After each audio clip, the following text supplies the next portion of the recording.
Welcome to LiveDaf, your online Daf Yomi Shir. Shalom Aleichem, welcome back to today's Daf Hayomi, Maseches KEREISOS Daf Yudalad. We begin at the Mishnah Yud-Gimel Beis, 2 lines off the bottom. So we have a fellow who ate just one portion of forbidden food, and he's liable to multiple infractions, multiple karbanos chatas, if it was done by mistake. How can that be so? Says the Mishnah, Yesh oichel achila achas. You can have a fellow eating one portion of food, one kazayas. V'chayav aleha arba chatois. It triggers 4 chatos obligations, v'asham echad, and a bonus, another asham as well. How is that? We have a fellow who ate a portion of forbidden fats, chelav. That's one isser. Now it happened to be fat of a carbon. He has no business eating anything of a carbon. That's 2. He happened to be tamei as well. A tamei shouldn't be engaged in eating carbonis, period. That's the 3rd infraction. 4th, it happened to be noiser, left over beyond the expiry time. And lastly, it was Yom Kippur. He has no business eating on Yom Kippur. So we have 4 chatois, and the asham is because he diverted hegdesh material for personal use. That's an asham. Arba chatois v'asham echad. We have a tamei, a fellow who's impure, shachal chelev. He ate the portion of fat, v'haya noiser, which happened to be noiser as well, min hamikdash, and part of a carbon, b'yom kippur. Rabbi Omer will add another chatas and bring it up to 5.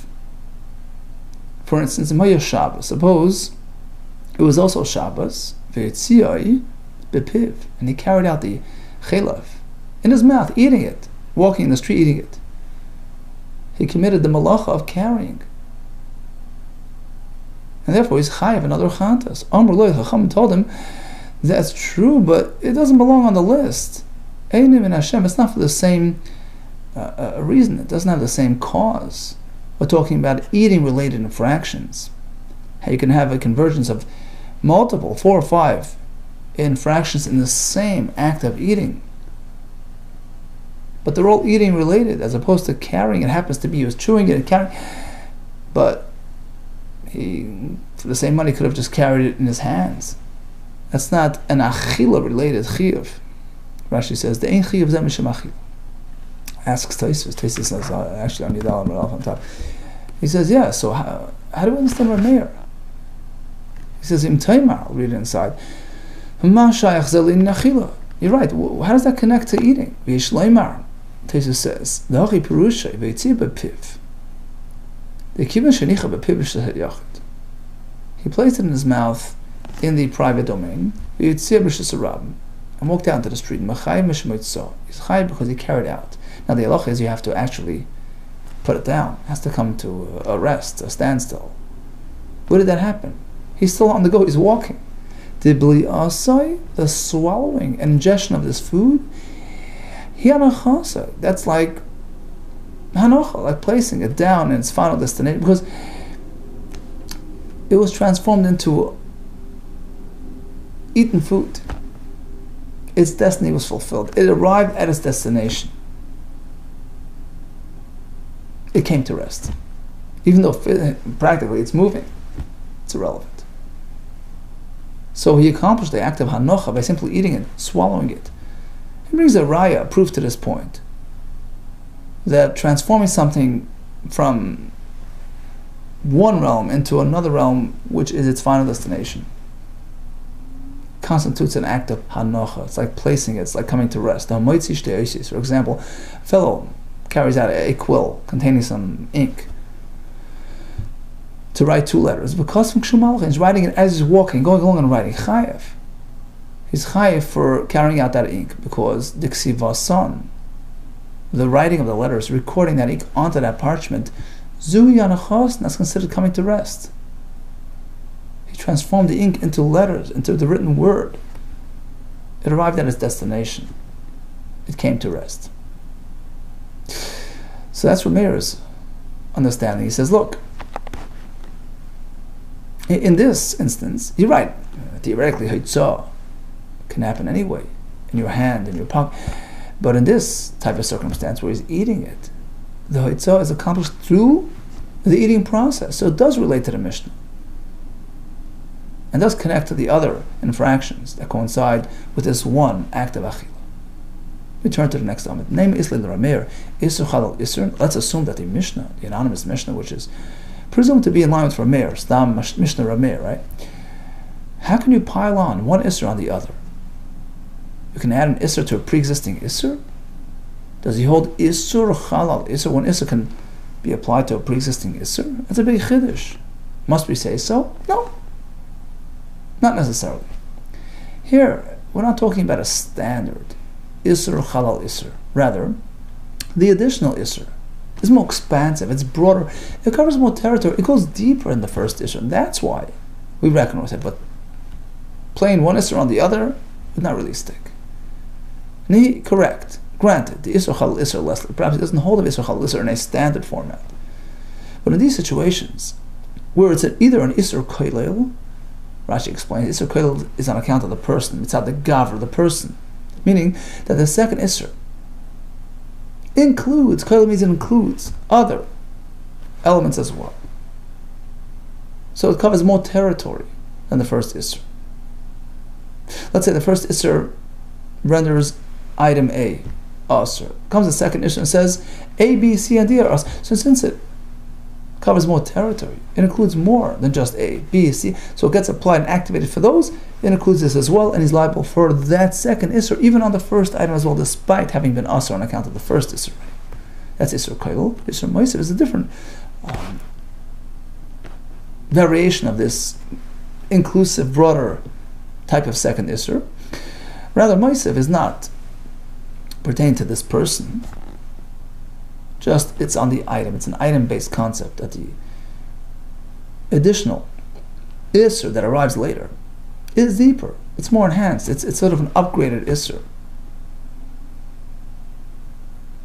It's a broader Isur. So let's say the item was only Asur to Ruvain on account of the first Isur. Comes the second Isur and says, this item will be Asur to many other people. So it's an expanded Isur on account of the item. Or a deeper Isur, a more severe Isur. Goes further than the first one. That's called Moisiv. It adds. It's enhanced over the first. We have to reckon with it. And you hold accountable even for that. Second Isur as well. Isli. These two he does reckon with. And now Mishnah, that's the reason why he's held accountable for all those multiple infractions. And the Gemara will explain for us, step by step. How do we apply Isur Koilel and Isur Moisiv to the case of the Mishnah? Explains the Gemara. So let's start the story with a Tahar. Reuben, regular fellow, Tahar. Technically, he could eat karbanis, but this is Chelev. He has no business touching Chelev, right? Mikar, initially, before he was Magdash to Karban, before he became Asur, right? Before all the other things happened, the first Isur in the door was the Chelev Isur. Mikar lo yashal b'Chelev. He had no business eating the Chelev. Havale Tami. Now, the animal became Kadosh, became a Karban, and he became Tami. Is it just another similar, identical Isur? Or does the second Isur now go much broader and more expansive than the first Isur? For sure. Look, when you're Tameh, you can't eat any part of a Karban, not just a Chelev. Havali Tameh, so this phenomenon of becoming Tameh, Migu, since the Asur b'chatichas Tairos, since on account of that status, he can't even partake in the ordinarily permissible parts of the animal, because he's Tameh, he can't eat karbanos. So since it includes other elements, this is Isur Koilel, it includes other elements as well, so it also covers the Chelev. Now the Chelev gets an added Isur. We include the Chelev as well. So we add the extra Isur for the Chelev as well. despite the fact that the chaylev was already asur. This new and expanded, enhanced isur, if it includes others, it gets activated on account of everything else, so it also gets added to the chaylev as well. Now, we move on to isur moisef. Once the chaylev became part of a carbon, until now, you couldn't eat it, but you could have a no from chaylev. Once it becomes a carbon, it's off limits completely. You can't even have a no. So that's a deeper, more enhanced, upgraded level of isur, and therefore it gets applied to the chaylev. So even though the chaylev was already asur on account of the being a chaylev, etc., but now that it became kadosh, that kedusha would give it a more enhanced type of off limits, more enhanced isur hana as well. So since that second isur is a broader isur, it can be added to the pre-existing isur. V'chaylev mikar initially lo yasur al b'achil, you can't eat it. Once you made it hegdish migadu yitoisa be'isur that since. What got added? Another element of isur. You can't even have hana from it.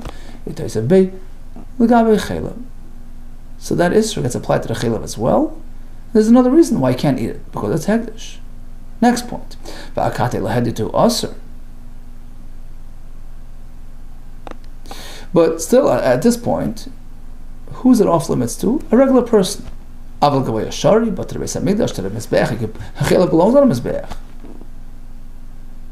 Comes along the new isur noisar, makes it off limits for the mizbeach as well, and since it gets activated for the mizbeach, it gets activated for everybody. Here's another example of isur moisef.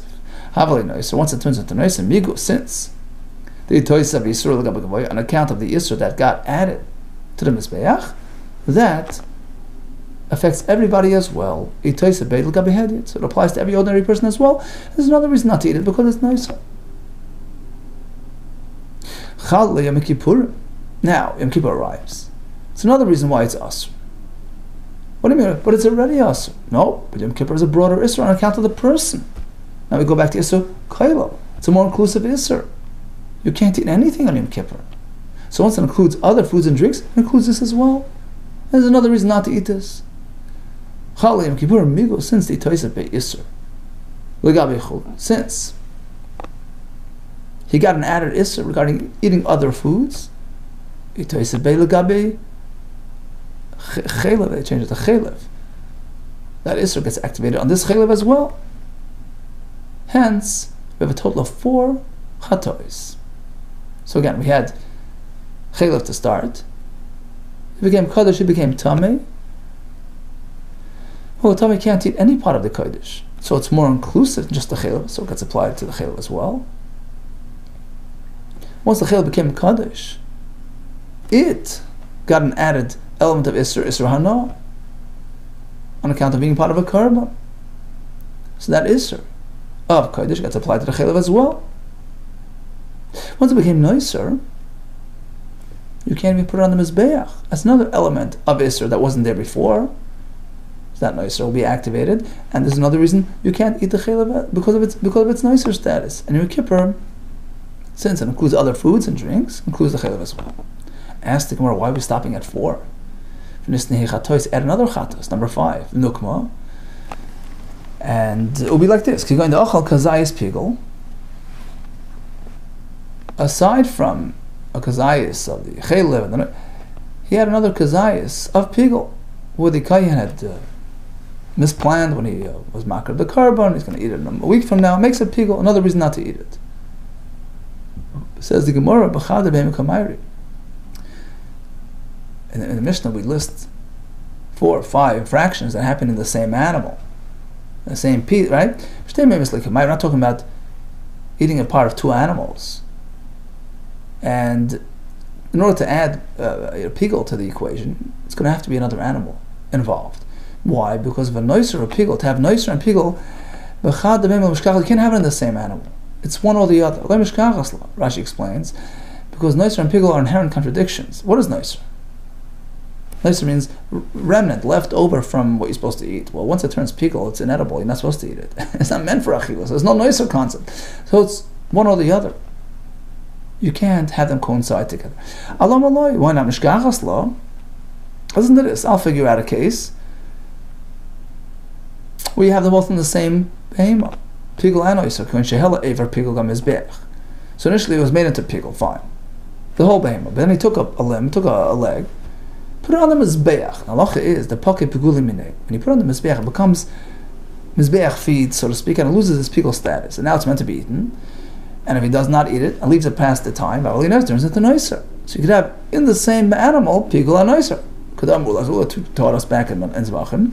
Kaimetz pigel. We have the kaimetz of the mincha, which had to be pigel, which was placed on the mizbeach. It loses its pigel status. Shelgam mizbeach poket pigul men loses its pigel. Noiser. So now once it's left beyond the time, it becomes noiser. So why can't the Mishnah speak about the added pigel element as well within the same animal? Well, it's still going to be a different part of the animal. You can't have them both in the same piece.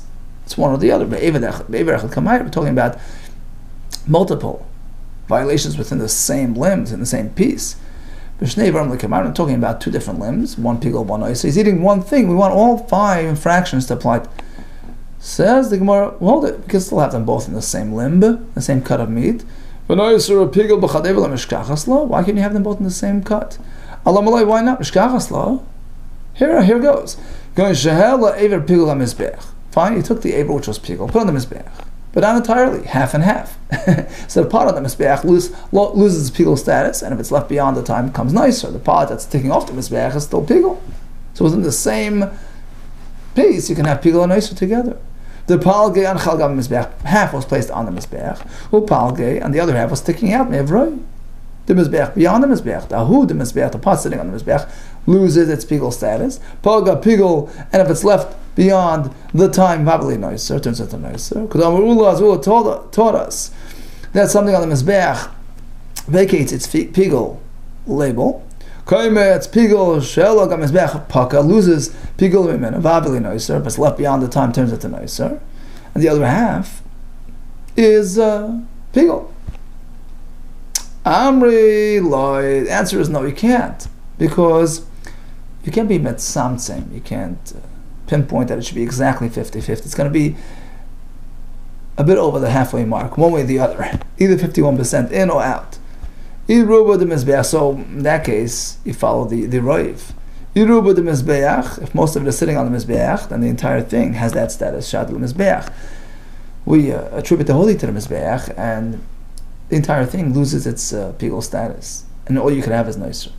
Ruba devroi, if it's mostly outside the mizbeach, we attribute the whole thing to beyond the mizbeach, and it's going to be pigel. Really? When it comes to these matters, we follow the roiv. If so, you can resolve the big question posed by Rambam back in Chulin. Rashi says whether or not by limbs we go with majorities. Do you apply the majority factor to limbs? Or maybe not. So you ready to resolve that question? No, not so quick. Says the Gemara.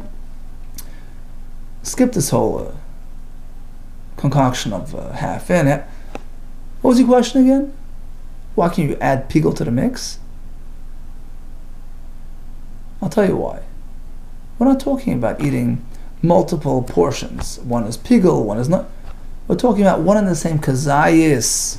When the Mishnah says, one eating, one portion, one experience, within the same kazayis, how many infractions could you find? How many could you cram in? At most 4, 5. We're talking about one and the same kazayis. Not talking about how many surim we can cram into 2 kazayis, as you're suggesting. So that's why. That's the answer. That's why there's no nicer to talk about, because it's either nicer or pigel within the same kazayis. Really? We're limited to one kazayis? One of the items is Yom Kippur. Now, how much eating is required on Yom Kippur? Way more than a kazayis. Kakesef is like a plum date, which is actually 2 portions of kazayis. There you go. We're talking about a fellow who evidently ate more than one kazayis. For otherwise, he wouldn't be liable for eating a Yom Kippur. One needs to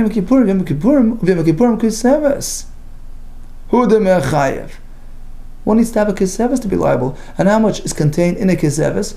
2 kazayises. The keseves is vishnezes. Amar Abzera, you're right. He ate 2 kazayis. But the Isra of Yom Kippur begins on the first kazayas. Meaning, look, you have one kazayas and another kazayas. Within this first kazayas, how many averos do we have? We have chelev, we have tamid b'mukdashin, we have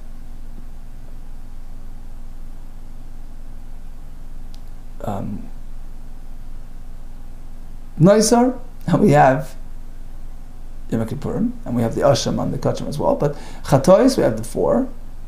So Yom Kippurim begins with this kazayis. It's true. In order to complete the Isra of Yom Kippur, you have to have another kazayis to supplement that. But the Isra was initiated all in this one kazayis. So the first kazayis has within it a quadruple activation of 4 Isurim. So that works. In contrast to the Pigul and Noiser equation, where it's going to be Noiser on this piece and Pigul on the other piece. That's 2 separate achilas, unrelated. Here we're talking about Yom Kippur applying on the first piece already. Just he needs a bit more to complete the shear. That's fair. We're talking about a fellow ate the kidney with its fat. So the fat is the kazayis of fat, and the kulya material, the meat, completes the second, the missing kazayis of Yom Kippur. It's just a supplement to complete the shear of the infraction that already begun with that first kazayis of chelev. Another example, the mali betamri filled in the shear with dates. Rav Ada bar Acha Masni, according to his version, was really 5 hechatois. How does it get to 5? Kazayis pigul. Very simple. He adds a kazayis of pigul. And he didn't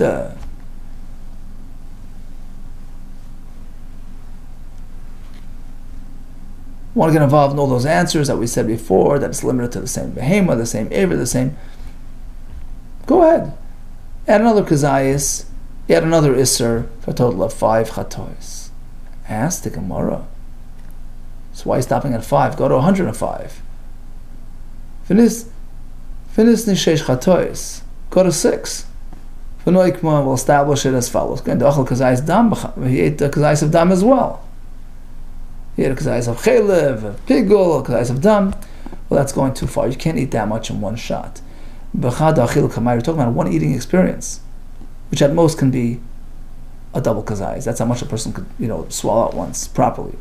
Like a mayri. I'm not talking about 2 different meals, 2 different experiences. Sure, a person can eat 1,000,000 kazayis, but in one act of eating, one act of ingestion, the Taste of Shanim says in the bottom, Ein beis habliya machzik yosim beis pirish kederach achila. In a proper manner of eating, a person could only eat 2 zeisim at a shot properly. That's why it's topped at 2 kazeisim. Bechad achilu kamayri, b'shtei achilus like kamayri. V'shir chachamim estimated, ein beis habliya.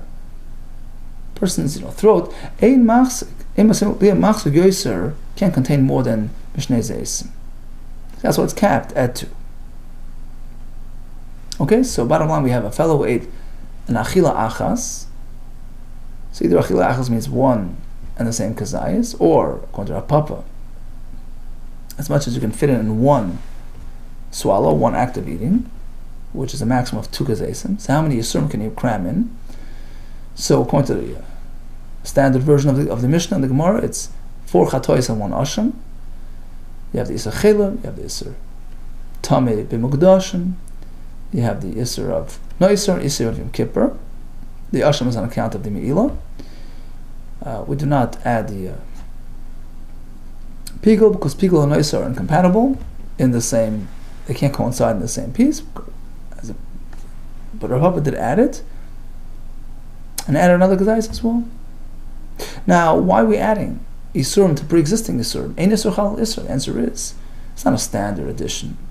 We're talking about Isurim which are more expansive, broader, cover more territory, go deeper than the initial Isur.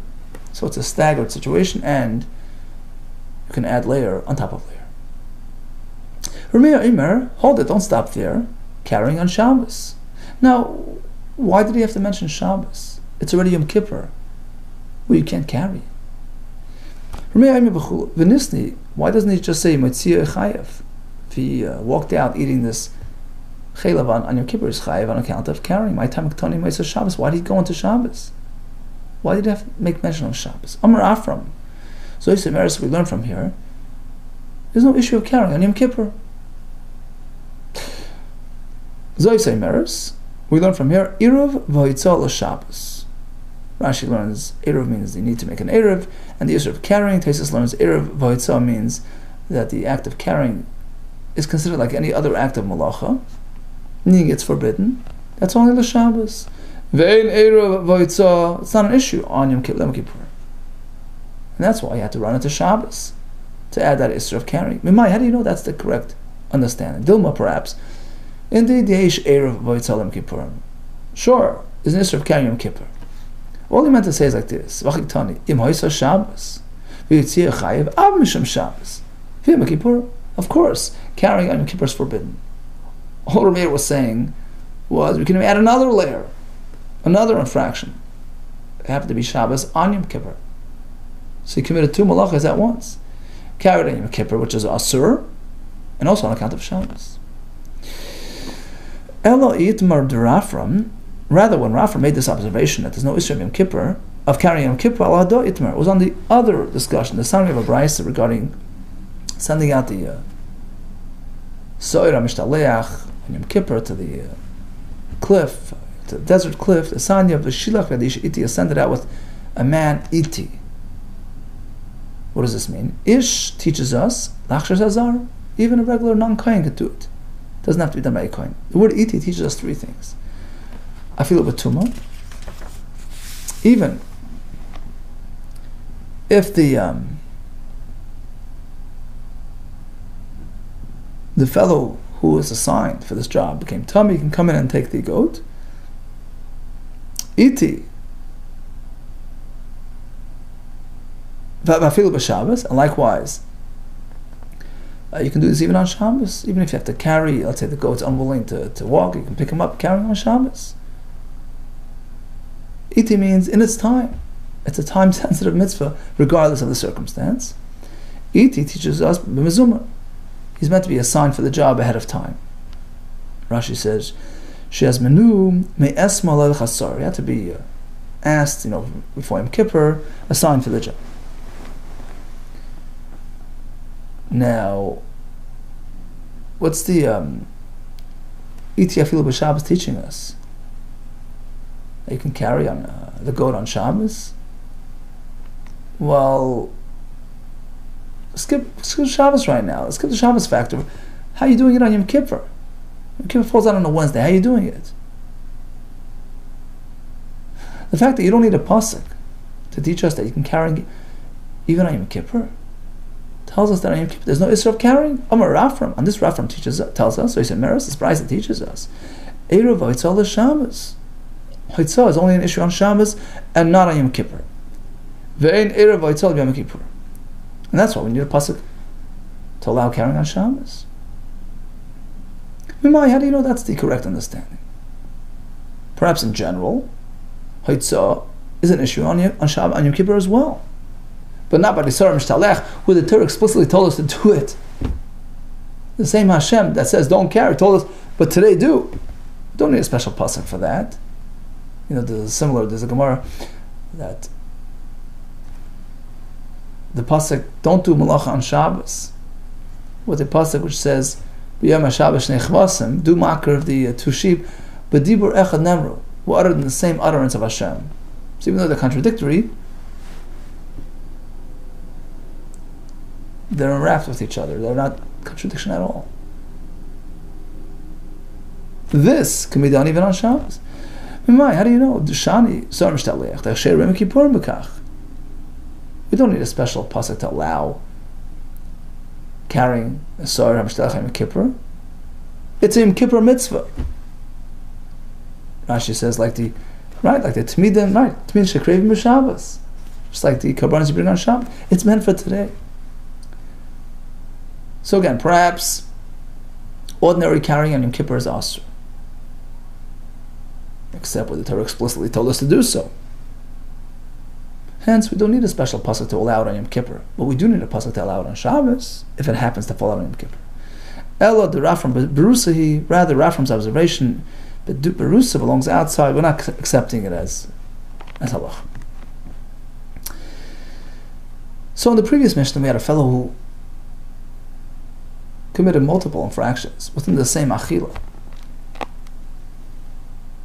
Here comes a similar equation regarding arayis. So one arayis experience, we have multiple triggers. In fact, we up it to 6. Yesh bo bi'achas, we have a fellow who committed an act of arayis, v'chayiv aleh vav chatois, and no less than 6 chatois coincided with this one single act. Ketzad, how's that to be? Because we can have one isha who has multiple reasons for isser, multiple labels of arayas to this one man.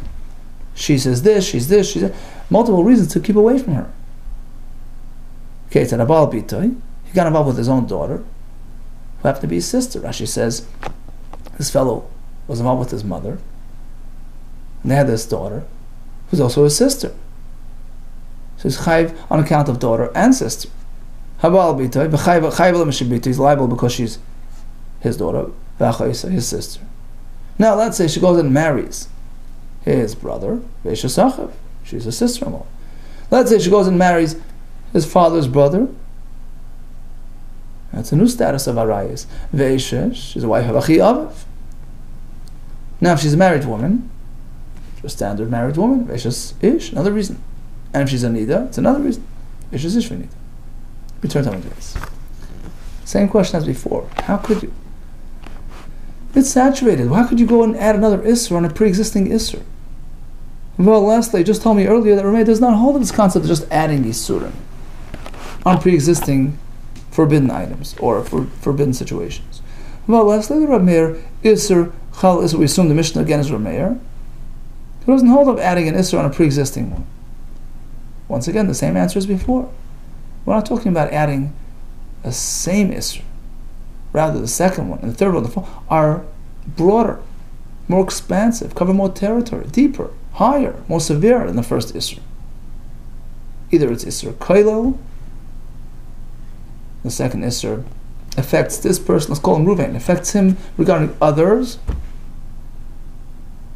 so it affects him regarding this as well, or Isser Moisif, the newfound status on this woman makes her usher on other people. So it's a more severe, more broader Isser than the initial Isser. That's why it applies to Reuben as well. So again, Valesli Rav Meir Isachal Isser. Answer is Nahi. True, the Isachal Isser Leslie, a standard Isser will not jump on the previous Isser. But Isser Moisif, Isser Kailel, and there's a Gersa of Isser B'Vasachas. The second one is broader, more enhanced, or it arrived simultaneous with the first, so two came together, converged together. Isli, of course, will reckon with it. So Rameh would hold to the second Isser, despite there being an already Isser. Kigoyin. Let's play it out. In this case, we have Ruvain, Shabal got involved with his mother. Violet Bas, they had a daughter. So now we have two statuses converging at once. She's his daughter and her sister happening at the same time. That's called Vasachas. And they both get applied equally. The Isser Bita, the Isser on account of daughter, the Achois and his sister, Badedal Yossi, arrived at the same time. So that's good. She goes on to marry his brother. This is Lachiv. So why does that Isser apply to Reuven as well? Because it's Isser Moisif. Why is it Isser Moisif? And she marries his brother. Let's call him Shimon. Now, she's forbidden to all the brothers, Levi and Yehuda and Yisachar, because she's married to their brother.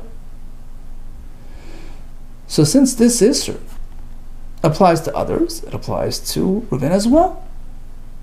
So he gets another reason to keep away from her. Migudi Toisav Isser Gabi Achan, since the new status generates an Isser to the other brothers who were permitted with her until that point, itoisaf isur l'gabe didei. So that also covers him. So again, even though he's already Asr in this woman because she was Bita and Achoisai, but now he has another reason called Eishes Achiv. And so on and so forth. She went and married the uncle now. This is Lachi Aviv. She went and married the brother of Reuven's father. Let's say Reuven's father is Yaakov. She married Esav. Is there another Isser on Reuven as well? Because now she's the aunt?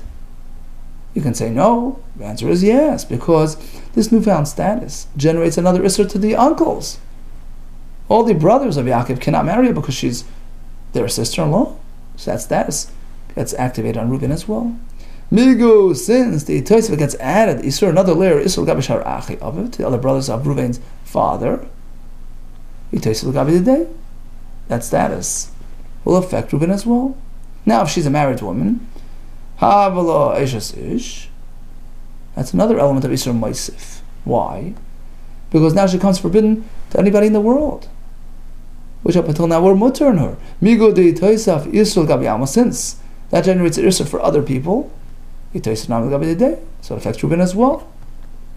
It's another item on his list. Now let's say she's in need of status. She becomes us to her husband as well.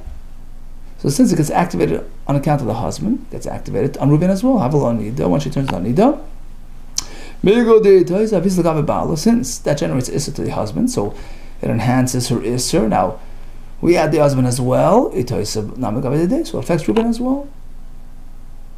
So we see how it's sort of a growing, developing, staggered Isser situation, which results in a total of 6 violations on the same person. Here comes another Mishnah with a similar example. Abal Bas Bitay. Fellow gets involved with Bas Bitay, daughter's daughter, granddaughter. It doesn't have to stop there.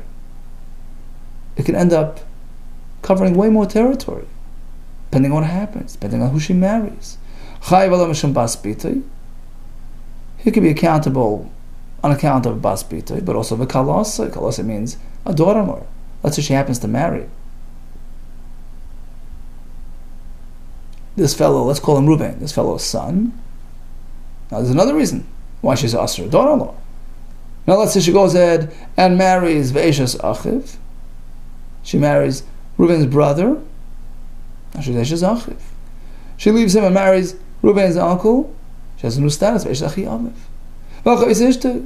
She can end up also being his wife's sister. Rashi goes through the whole cheshbon, how it's possible. One more he left out. Suppose the Zakin, the elder, the grandfather, Reuven's father, violated and he married her. This, basically his great-granddaughter, who happens to also be his son's daughter-in-law. So now Reuven has another reason for Isser. It's his father's wife. In the same kind of situation, you could have V'chena Balbas Ishtoi, gets involved with his wife's daughter. Theoretically, you can have all these situations as well. Balbas Pita, or his wife's daughter's daughter, who can have all these multiple statuses and labels, depending on where she goes and who she marries. So we have the grandfather, right, who got involved. That adds another element called Eshes Av. The question is, what business does he have marrying her? Misharilei. We're talking about this woman who was Reuven's granddaughter, daughter-in-law, sister-in-law, but then she went and married his father's brother, Yaakov's brother. So Yaakov is now Asr. Because to Yaakov, she's now a sister-in-law. Yaakov can't marry her. If he tries, it doesn't work. Kedushin doesn't take effect by Arayos. So she never gets the status of Reuven's father's wife.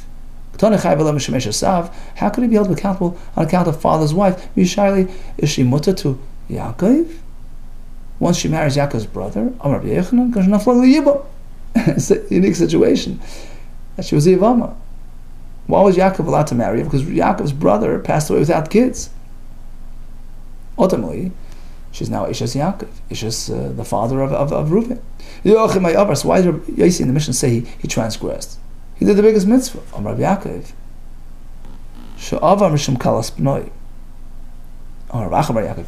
She'avar mishum kalas b'noi shniya. True, in Torah she's mutter to him, but there's another catch here. She's a shniya. She has secondary arayis. Because, let's remember, she was Reuben's daughter-in-law. She was his kala. Talmud's daughter-in-law in Torah phraseology, right? So, to the grandfather, she is kalas b'noi, his brother's, his son's daughter-in-law, which is asur midrabanan. So in that case, he's not supposed to do yivam. So although he didn't violate a Torah prohibition, but midrabanan he did an averuk. The sanya, as we learned in the Brisa, is considered a shniya la'arayis. Kalasai erva, one's daughter-in-law is a erva min Torah, kalas b'noi, but the son's daughter-in-law is only a shniya. It's a secondary level of arayis midrabanan. As we explained, likewise, in similar fashion, just another point, that bas b'noi, son's daughter, is asur min Torah, that's an erva, but if you go a generation further, it's only asur midrabanan. Bas b'noi asur kol adoros, but further down the line is asur midrabanan. Fine, good. One last question. Rabbi Yossi acknowledges the multiple infractions. In fact, he adds another one to the list. Hold it, according to Rabbi Yossi, since when do we add Isser on top of Isser? Rabbi Yossi holds this concept of adding an Isser on a pre-existing Isser, but now we have a Mishnah which seems otherwise. A fellow committed an Avera, which triggers two reasons for death. So let's say we have a fellow who's involved with a woman who's asur to him on two accounts. Chamaisi and Eshes Ish. Chamaisi means mother-in-law, and also a married woman.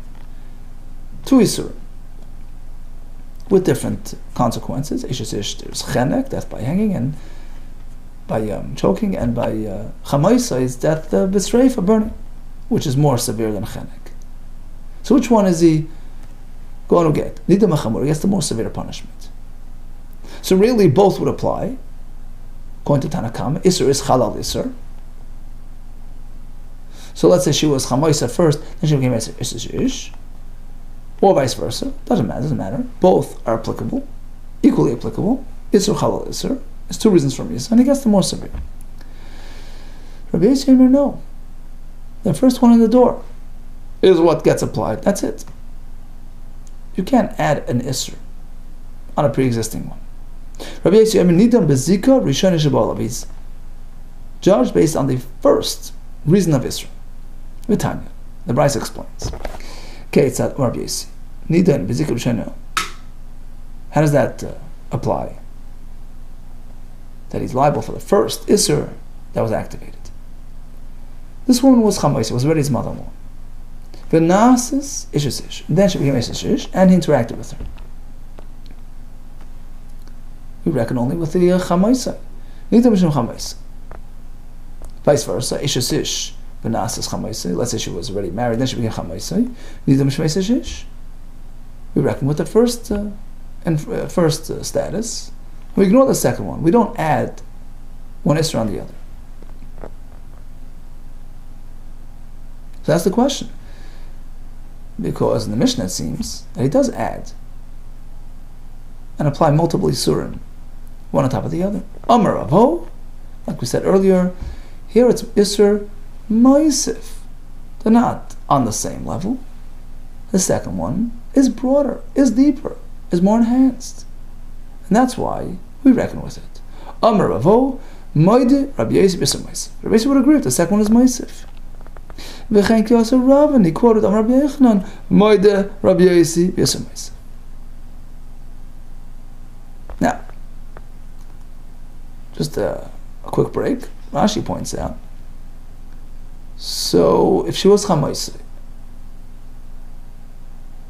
which is a very limited Isser, then she became Eshes Ish, which makes her off limits to anybody. So Eshes Ish is really a broader Isser. So why doesn't he get Chenek on account of Eshes Ish? Why does Rabbi Yossi say we reckon with the first? So Rashi is because even Rabbi Yossi agrees we go with the most severe. And in this case, Sreifa, which is triggered by the Chamaisa, which came first, is the most severe, so we give him that. Just a side point. In any case, let's go back to our Mishnah. My Yisur, my Sivikahacha. So basically says, if the grandfather, Yaakov, married this woman, so Reuben has another Isser, Eshasav. Where's the Isser Moisef? Says the Gemara, what happened was, the Ikabra Lasab. The son of the grandfather, Yaakov, had another son. He had Shimon.